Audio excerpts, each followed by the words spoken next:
ಏನೋ ಗುಜರಾತ್ನ ಶಾಸಕರುಗಳನ್ನ ಕರ್ಕೊಂಡ್ಬಂದು ಈಗಲ್ಟನ್ ರೆಸಾರ್ಟ್ನಲ್ಲಿ ಐಷಾರಾಮಿ ರೆಸಾರ್ಟ್ನಲ್ಲಿ ಇರಿಸಲಾಗಿದೆ. ಅಲ್ಲಿ ಕೂಡ ಐಟಿ ಅಧಿಕಾರಿಗಳು ಹೋಗಿ ಡಿಕೆ ಶಿವಕುಮಾರ್ ಅವರನ್ನ ವಿಚಾರಣೆಗೆ ಒಳಪಡಿಸಿದ್ದಾರೆ. ಈ ವಿಚಾರ ಲೋಕಸಭೆಯಲ್ಲಿ ಪ್ರಸ್ತಾಪಿಸೋಕೆ ನಿರ್ಧಾರವನ್ನ ಮಾಡಿದೆ ಕಾಂಗ್ರೆಸ್ ಅನ್ನುವಂತಹ ಮಾಹಿತಿ ಈಗ ಲಭ್ಯವಾಗ್ತಾ ಇದೆ. ಬೆಂಗಳೂರಿನ ಈಗಲ್ಟನ್ ರೆಸಾರ್ಟ್ನಲ್ಲಿ ಕಾಂಗ್ರೆಸ್ ಶಾಸಕರನ್ನ ಇರಿಸಲಾಗಿರುವಂಥದ್ದು.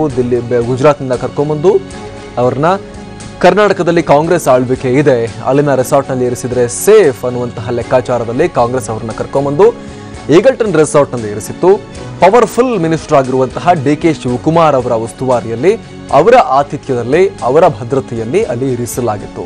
ಡಿಕೆ ಶಿವಕುಮಾರ್ ಅವರ ಸಹೋದರ ಡಿಕೆ ಸುರೇಶ್ ಏರ್ಪೋರ್ಟ್ವರೆಗೂ ಹೋಗಿ ಅವರನ್ನ ರಿಸೀವ್ ಮಾಡಿ ಕರ್ಕೊಂಡ್ಬಂದು ಈಗಲ್ಟನ್ ರೆಸಾರ್ಟ್ನಲ್ಲಿ ಇರಿಸಿ ಅವರಿಗೆ ಬೇಕಾದ ಎಲ್ಲಾ ಸೌಲಭ್ಯಗಳನ್ನ ಕೊಡಿಸ್ಕೊಂಡು ಅವ್ರನ್ನ ಚೆನ್ನಾಗಿ ನೋಡ್ಕೊಳ್ತಾ ಇದ್ರು. ಇವತ್ತು ಐಟಿ ಅಧಿಕಾರಿಗಳು ಅಲ್ಲಿಗೂ ನುಗ್ಗಿ ದಾಖಲೆ ಪತ್ರಗಳ ಪರಿಶೀಲನೆ ಮಾಡಿದ್ದಾರೆ. ಅಷ್ಟು ಶಾಸಕರ ಖರ್ಚು ವೆಚ್ಚಗಳ ಬಗ್ಗೆ ವಿಚಾರಣೆ ನಡೆಸಿದ್ದಾರೆ. ಡಿಕೆ ಶಿವಕುಮಾರ್ ಅವರು ಅಲ್ಲಿದ್ರು ರೇಡ್ ಮಾಡುವಂಥ ಸಂದರ್ಭದಲ್ಲಿ ಡಿಕೆ ಶಿವಕುಮಾರ್ ಅವರನ್ನ ಕೂಡ ವಿಚಾರಣೆಗೆ ಅಲ್ಲಿ ಈಗಲ್ಟನ್ ರೆಸಾರ್ಟ್ನಲ್ಲಿ ಒಳಪಡಿಸಲಾಗಿದೆ. ಅವರ ಫೋನ್ ಸಂಭಾಷಣೆಗಳನ್ನು ಕೂಡ ಪರಿಶೀಲಿಸಲಾಗಿದೆ. ಶಾಸಕರುಗಳ ಫೋನ್ ಸಂಭಾಷಣೆಗಳನ್ನು ಕೂಡ ಪರಿಶೀಲಿಸಲಾಗಿದೆ. ಖರ್ಚು ವೆಚ್ಚದ ಬಗ್ಗೆ ಮಾಹಿತಿಯನ್ನು ಸಂಗ್ರಹಿಸಲಾಗಿದೆ. ಇದಕ್ಕೆ ಸಂಬಂಧಪಟ್ಟ ಹಾಗೆ ಕಾಂಗ್ರೆಸ್ ಇವತ್ತು ಲೋಕಸಭೆಯಲ್ಲಿ ಈ ವಿಚಾರವನ್ನ ಪ್ರಸ್ತಾಪ ಮಾಡೋಕೆ ನಿರ್ಧಾರ ಮಾಡಿದೆ ಅನ್ನುವಂತಹ ಮಾಹಿತಿ ಈಗ ಲಭ್ಯವಾಗ್ತಾ ಇದೆ. ಐಟಿ ಇಲಾಖೆ ವಿರುದ್ಧ ಹೋರಾಟಕ್ಕೆ ರಾಹುಲ್ ಗಾಂಧಿ ಕೂಡ ಸೂಚನೆಯನ್ನ ಕೊಟ್ಟಿದ್ದಾರೆ ಅಂತ ಹೇಳಲಾಗ್ತಾ ಇದೆ. ಮುಖ್ಯಮಂತ್ರಿ ಸಿದ್ದರಾಮಯ್ಯ ಅವರಿಗೆ ರಾಹುಲ್ ಗಾಂಧಿ ಸೂಚನೆಯನ್ನ ಕೊಟ್ಟಿದ್ದಾರೆ ಅಂತ ಹೇಳಲಾಗ್ತಾ ಇದೆ. ಅಂದ್ರೆ ದೂರವಾಣಿ ಮೂಲಕ ರಾಹುಲ್ ಗಾಂಧಿ ಸಿಎಂ ಸಿದ್ದರಾಮಯ್ಯ ಅವರಿಗೆ ಕಾಲ್ ಮಾಡಿ ಆದೇಶವನ್ನ ನೀಡಿದ್ದಾರೆ. ಕೆಲವೊಂದಷ್ಟು ಆದೇಶಗಳನ್ನು ನೀಡಿದ್ದಾರೆ ರಾಹುಲ್ ಗಾಂಧಿ. ಮುಖ್ಯಮಂತ್ರಿ ಸಿದ್ದರಾಮಯ್ಯ ಅವರಿಗೇನೆ ಆದೇಶ ನೀಡಿದ್ದಾರೆ ಅಂತ ಹೇಳಲಾಗ್ತಾ ಇರುವಂತದ್ದು. ಐಟಿ ಇಲಾಖೆ ವಿರುದ್ಧ ನೀವು ಹೋರಾಟ ಮಾಡಿ, ಪ್ರತಿಭಟನೆ ಸ್ಟಾರ್ಟ್ ಮಾಡ್ಕೊಳ್ಳಿ ಅನ್ನುವಂಥ ಸೂಚನೆಯನ್ನ ರಾಹುಲ್ ಗಾಂಧಿ ಸಿಎಂ ಸಿದ್ದರಾಮಯ್ಯ ಅವರಿಗೆ ನೀಡಿದ್ದಾರೆ ಅಂತ ಹೇಳಲಾಗ್ತಾ ಇದೆ. ಫೋನ್ ಮಾಡಿ ನೀಡಿದ್ದಾರೆ ಅಂತ ಹೇಳಲಾಗ್ತಾ ಇದೆ.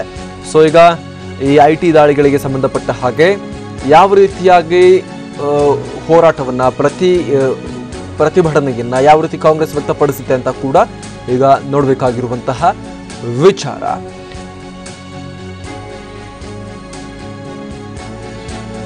ಈ ಬಗ್ಗೆ ಮತ್ತಷ್ಟು ಮಾಹಿತಿಯೊಂದಿಗೆ ನಮ್ಮ ಪ್ರತಿನಿಧಿ ಚಂದ್ರನಿಗ ಲೈವ್ ಇದ್ದಾರೆ. ಚಂದ್ರಮೋಹನ್, ಈಗ ಎರಡು ಅಪ್ಡೇಟ್ ಲಭ್ಯವಾಗ್ತಾ ಇದೆ. ಒಂದು, ಲೋಕಸಭೆಯಲ್ಲಿ ಈ ಬಗ್ಗೆ ಪ್ರಸ್ತಾಪ ಮಾಡೋಕೆ ಕಾಂಗ್ರೆಸ್ ನಿರ್ಧಾರ ಮಾಡಿದೆ ಅಂತ ಹೇಳಲಾಗ್ತಾ ಇರುವಂತದ್ದು. ಯಾವ ರೀತಿ ಇದನ್ನ ಪ್ರಸ್ತಾಪ ಮಾಡ್ತಾರೆ? ನಮ್ಮ ಶಾಸಕರನ್ನ ರೆಸಾರ್ಟ್ನಲ್ಲಿ ಇಟ್ಟಿದ್ವಿ, ಅಲ್ಲಿ ರೇಡ್ ಮಾಡಿದ್ದಾರೆ ಅಂತ ಪ್ರಸ್ತಾಪ ಮಾಡ್ತಾರೆ, ಹೇಗೆ ಪ್ರಸ್ತಾಪ ಮಾಡ್ತಾರೆ ಅನ್ನುವಂಥದ್ದು. ಜೊತೆಗೆ ಮುಖ್ಯಮಂತ್ರಿ ಸಿದ್ದರಾಮಯ್ಯ ಅವರಿಗೆ ರಾಹುಲ್ ಗಾಂಧಿ ಆದೇಶವನ್ನ ಕೊಟ್ಟಿದ್ದಾರೆ, ಐಟಿ ವಿರುದ್ಧ ನೀವು ಪ್ರತಿಭಟನೆ ಸ್ಟಾರ್ಟ್ ಮಾಡ್ಕೊಳ್ಳಿ ಅನ್ನುವಂಥ ಮಾಹಿತಿ ಕೂಡ ಲಭ್ಯವಾಗ್ತಾ ಇದೆ. ಸೊ ಏನೆಲ್ಲ ಮಾಹಿತಿ ಬೆಳವಣಿಗೆಗಳು ಆಗ್ತಾ ಇದೆ ಚಂದ್ರಮೋಹನ್? ಹೌದು ಅಮರ್ ಪ್ರಸಾದ್, ಕರ್ನಾಟಕದ ಇಂಧನ ಸಚಿವ ಡಿಕೆ ಶಿವಕುಮಾರ್ ಅವರ ಮನೆ, ಕಚೇರಿ, ರೆಸಾರ್ಟ್ಗಳ ಮೇಲೆ ದಾಳಿ ನಡೆಸಿರೋದು ಈಗ ರಾಷ್ಟ್ರ ಮಟ್ಟದಲ್ಲೂ ಕೂಡ ಚರ್ಚೆಗೆ ಮತ್ತು ವಾದ ಪ್ರತಿವಾದಕ್ಕೆ, ಆರೋಪ ಪ್ರತ್ಯಾರೋಪಕ್ಕೆ ಕಾರಣ ಆಗಿದೆ. ಈಗ ರಾಷ್ಟ್ರ ಮಟ್ಟದಲ್ಲೇ ಈ ವಿಷಯವನ್ನು ಪ್ರಸ್ತಾಪ ಮಾಡಲಿಕ್ಕೆ ಕಾಂಗ್ರೆಸ್ ಹೈಕಮಾಂಡ್ ಕೂಡ ತೀರ್ಮಾನವನ್ನು ತೆಗೆದುಕೊಂಡಿದೆ. ಇವತ್ತು ಲೋಕಸಭೆ ಅಧಿವೇಶನದ ಸಂದರ್ಭದಲ್ಲೇ ಈ ವಿಷಯವನ್ನು ಪ್ರಸ್ತಾಪ ಮಾಡಲಿಕ್ಕೆ ಕಾಂಗ್ರೆಸ್ನ ಲೋಕಸಭೆಯ ನಾಯಕ ಮಲ್ಲಿಕಾರ್ಜುನ್ ಖರ್ಗೆ ಅವರು ನಿರ್ಧಾರವನ್ನು ಮಾಡಿದ್ದಾರೆ.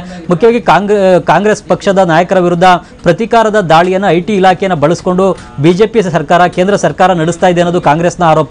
ಗುಜರಾತ್ನ ರಾಜ್ಯಸಭಾ ಚುನಾವಣೆ ಹಿನ್ನೆಲೆಯಲ್ಲಿ ಈಗ ಕರ್ನಾಟಕದಲ್ಲಿ ಗುಜರಾತ್ನ ಕಾಂಗ್ರೆಸ್ ಎಂಎಲ್ಎಗಳನ್ನ ಇಟ್ಕೊಂಡು ಅವರಿಗೆ ಆತಿಥ್ಯವನ್ನು ನೀಡಿರೋದಕ್ಕೆ ಪ್ರತೀಕಾರದಿಂದ ಈಗ ಕೇಂದ್ರ ಸರ್ಕಾರ ಐಟಿ ಇಲಾಖೆ ಮೂಲಕ ದಾಳಿಯನ್ನು ನಡೆಸಿದೆ.